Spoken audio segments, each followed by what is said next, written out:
Как всем известно, игры — это обычный код, который уже в будущем превращается в какую-то полноценную игру и наделяется визуальной частью. Но только вот совпадает ли всегда эта визуальная часть с тем, что разработчики игры подготовили для нас, игроков? Вы на канале Catfish Studio, и сегодня мы поговорим о влиянии обвесов в игре на поведение автомобиля. Какое-то энное количество месяцев назад меня позвали в клуб Weekend Beers, где, соответственно, как и во всех других, есть свой канал в Телеграме. Как только я начал усердно играть парные заезды в Car Race Drift Racing 2, я начал замечать разные штучки-приколючки с физикой игры. А именно, что с каждым обвесом и каждым диском автомобиль едет по-разному. Да, конечно, в канале Веби тоже это все обсуждали, когда я туда пришел, но я не придавал этому какой-то серьезности. Но когда я сам решил серьезно проэкспериментировать и начал перед каждым заездом менять туда-сюда диски, менять обвесы, на что я потратил огромное количество внутриигровой валюты, я реально заметил то, что от всего этого машина едет вообще по-другому. Начнем с дисков. В игре есть вот такие типы дисков, которые вы, наверное, думаете, что различаются только лишь визуальной частью, да? Но нет.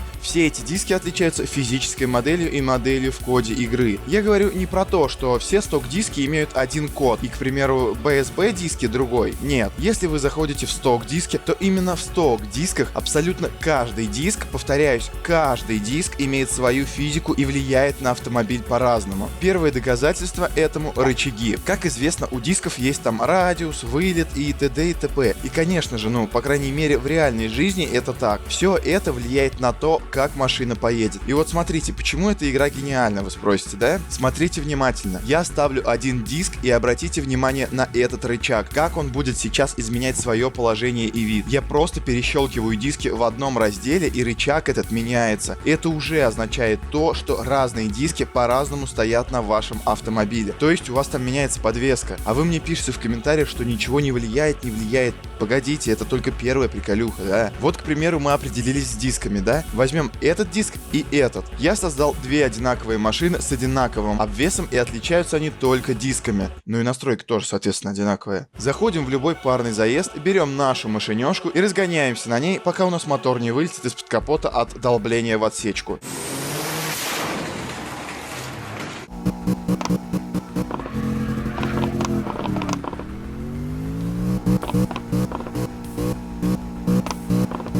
Вот мы проехали, допустим, да? Берем эту же машину, но на других дисках. Бьемся также в отсечку, ничего не меняя.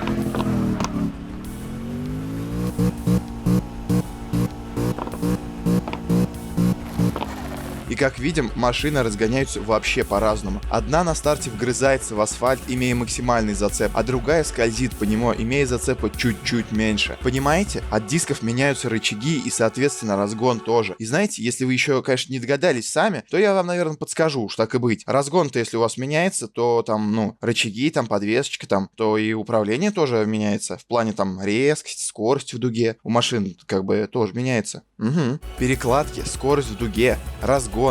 Именно на все это влияют диски и обвесы в игре. Поэтому выбирайте для себя более благоприятные диски по управлению. Если для вас мои слова пустой ветер, вы не хотите в них верить, зайдите в игру, создайте также две машины и езжайте парный заезд просто на разных дисках. Вы все это сами прочувствуете, я вам клянусь. Вы когда поедете, вы сразу почувствуете то, что ваша тачанка едет вообще по-другому. Прям вот вообще. Я, как вы видите, пытался доказать это как смог, но полностью понять и поверить мне вы можете только тогда, когда сами своей жопой почувствуете, как машина едет. Просто, я не могу вам передать все ощущения через видео. Пока вроде как, не дошло развитие всяких там технологий, интернетов и роботов до этого, да?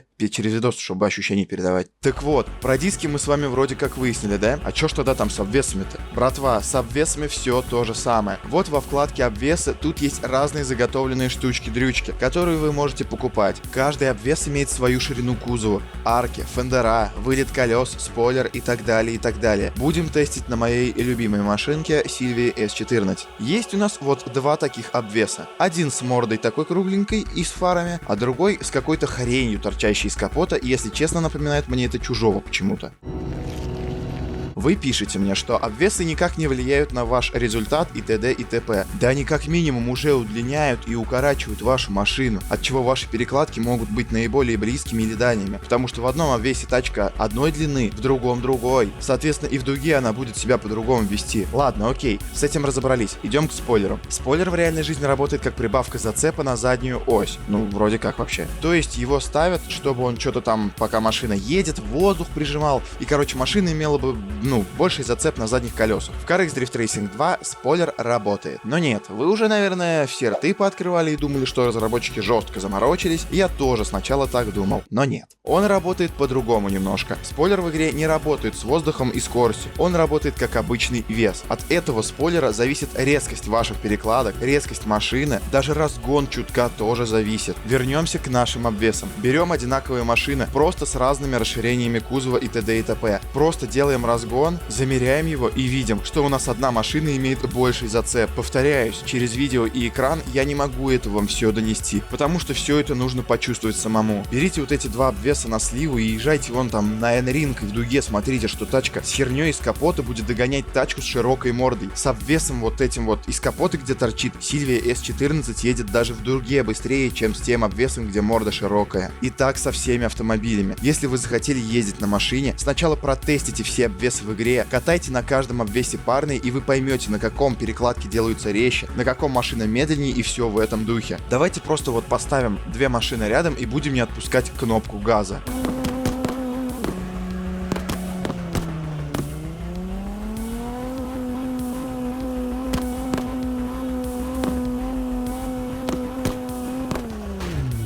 Надеюсь, хоть что-то вам из этого стало понятно. Давайте теперь попробуем поставить коробку передач автомат и глянем, какая же машина у нас поедет быстрее. То есть коробка передач автомат уберет наши погрешности в переключении передач. То есть она будет делать это все на одних и тех же оборотах.